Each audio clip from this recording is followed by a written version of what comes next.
دوستان سلام، امیدوارم خوب باشه. بریم سراغ چارت دلار رو طلا.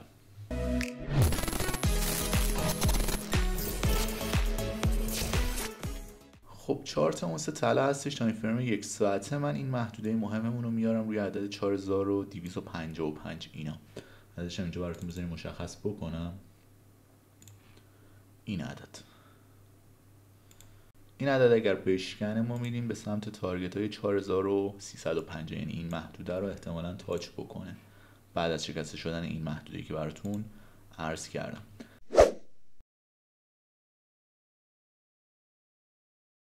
به بچه‌ای که عضو کانال تلگرام هستن این محدوده رو براشون مشخص کردم. این تک کراسی هم که اینجا ما داشتیم، کراس بین تنکانسن و کیجونسن، براشون مشخص کردم و دوبار ما تونستیم یه نوسان تقریبا 200 پی پی رو بگیریم که این ناحیه بود. یک بارم این ناحیه بهش واکنششون داد که اگر دقت بکنید یه واکنش خیلی تمیزی روی این ناحیه داشتش.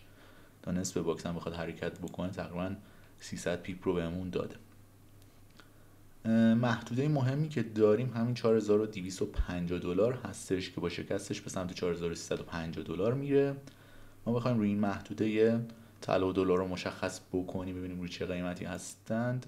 ببینید ما 4350 اگر داشته باشیم برای تقریبا مثلا بگم اواخر آذر ماه، اوایل دی ماه، یعنی تا نهایتا مثلا پنجم ششم دی ماه قبل از پایان سال میلادی این عدد رو بخوایم ببینیم، یعنی یک بار دیگه سقف رو بخوایم ببینیم 4350 رو ما بخوایم مد نظر قرار بدیم، دلار هم حداقل روی محدوده 135 تومن معامله بشه، من اینو تقسیم بر 3103 میکنم تقسیم بر 24 ضرب در 18.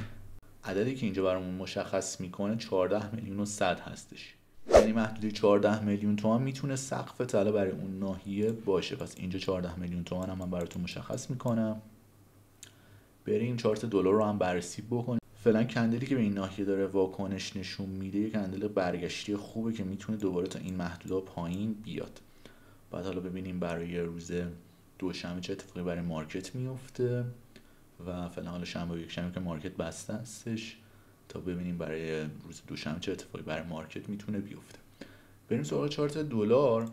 خب چارت تتر هستش، تایم فریم روزانه. بریم یه سری نکات رو بهتون بگم، اینو بزرگش بکنم. هیچ میکنم به چارت اضافه کردیم. تقریبا اگر بخواد انزله قبلی به سمت بالا حرکت بکنه میشه تقریبا از داخل این باکسی که ما اینجا خرید زدیم، ما داخل این باکس برای نوسان سوم یه سری خریدار رو روی در واقع طلا زدیم، ولی خب روی دلار هم این فشرده قیمت رو اینجا میبینید.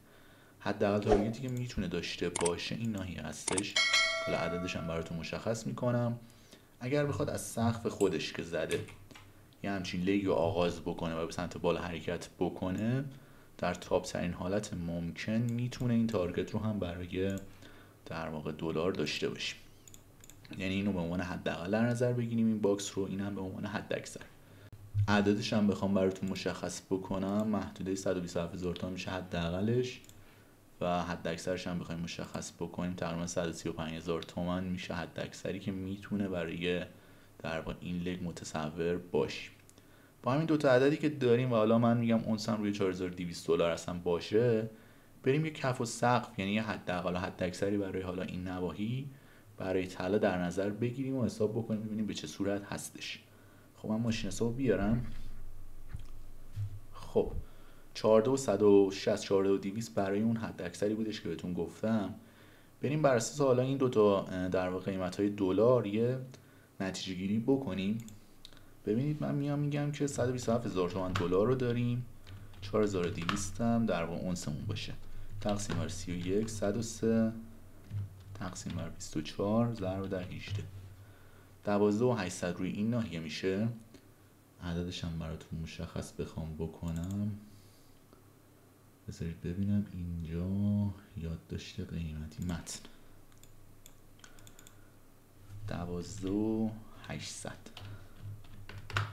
12800 میتونه حداقلش باشه. من میگم آقا یه 5% هم اگر بخواد حباب بگیره ضرب در 105 13500، یعنی بین 12800 تا 13500 میتونه روی این ناحیه باشه. 12500 حداقل 12800 حداقل 13500 هم حداکثرش میتونه باشه. با این در واقع دلار. 12800 کف میتونه باشه، 13500 هم سقف روی این دلار. برای 135000 تومان هم بخوایم حساب بکنیم، 135000 تومان اونس هم 4200 تقسیم بر 31 103 تقسیم بر 24 ضرب در 18 13600 حداقل. اگر برای ما متر رو بیاره 13600 حداقل و یه 5% حباب هم بخوایم بهش اضافه بکنیم 1.05 14300 هم حد اکثرش میشه. 14300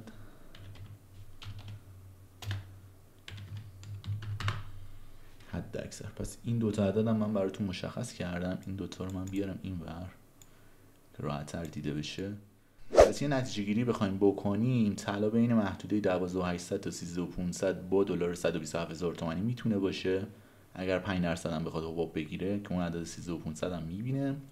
با دلار 135 تومان هم بخوایم حساب بکنیم کفش میشه 13600 و سقفش هم میشه 14300.